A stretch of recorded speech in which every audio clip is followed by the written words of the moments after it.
Ce livre de cuir aux lettres dorées pourrait bien être une Bible datant de plus de 1500 ans. Le manuscrit a été redécouvert en Turquie il y a peu, après avoir été saisi en 2000 lors d'un coup de filet contre des contrebandiers.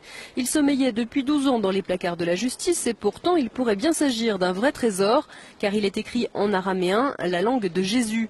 Il est désormais en phase d'authentification au musée ethnographique d'Ankara. D'après certains médias turcs, le Vatican aurait demandé à pouvoir le consulter. Une rumeur aussitôt démentie par le Saint-Siège. Certains journaux avancent aussi que cet ouvrage pourrait être l'évangile de Barnabé, un texte dans lequel Jésus citerait l'avènement du prophète Mahomet. Quoi qu'il en soit, le manuscrit a été placé sous haute protection. Il serait estimé à plus de 17 millions d'euros. Cette Bible soutient que Jésus n'a pas été crucifié, le Vatican est sidéré. Cette Bible a été découverte et gardée secrète, en 2000 et contient l'évangile de Barnabé, un disciple du Christ, qui soutient que Jésus n'a pas été crucifié, qu'il n'était pas le Fils de Dieu, mais bien un prophète.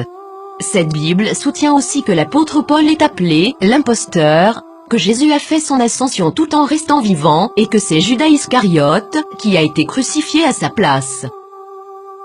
Authenticité selon les rapports, les experts et les autorités religieuses, à Téhéran, insistent sur le fait que le livre est un original.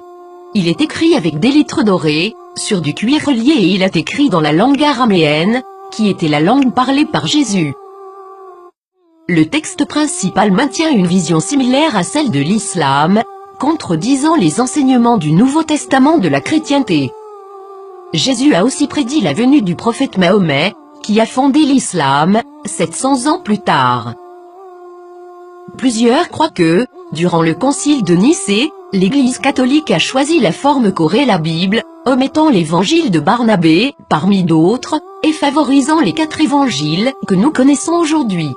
De nombreux textes bibliques ont commencé à faire surface depuis ce temps, incluant ceux de la mer morte et les évangiles gnostiques, mais cette Bible semble tout particulièrement inquiéter le Vatican. Qu'est-ce que cela signifie pour les religions chrétiennes et ses adeptes? Quelque chose d'inconfortable. Le Vatican a demandé aux autorités turques de pouvoir examiner le contenu du livre. Maintenant que ce livre a été découvert, accepteront-ils cette preuve? La nieront-ils? L'appelleront-ils un mensonge musulman, comme l'a fait le magazine Truth en 2000? Pour plusieurs, ce livre est un rayon d'espoir et les croyants réaliseront bientôt que l'objet de leur adoration est arbitraire et que tous les textes, spécialement les textes religieux, sont sujets à l'interprétation.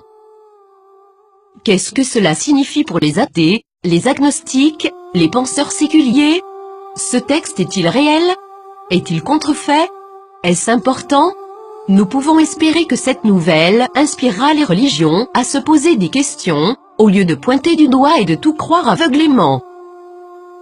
Ne commencez pas à clamer à tous, je te l'avais bien dit.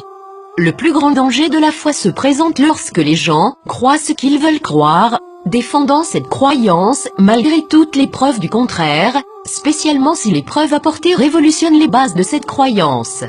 Et le grand coupable, dans tout cela, est le piège de l'ego, rejeter, critiquer les autres parce qu'ils ne sont pas comme vous. Durant des siècles, la défense de la foi aveugle a mené les nations à la guerre, à la violence, à la discrimination, à l'esclavage et à une société d'automates, et tout cela a été justifié par des mensonges.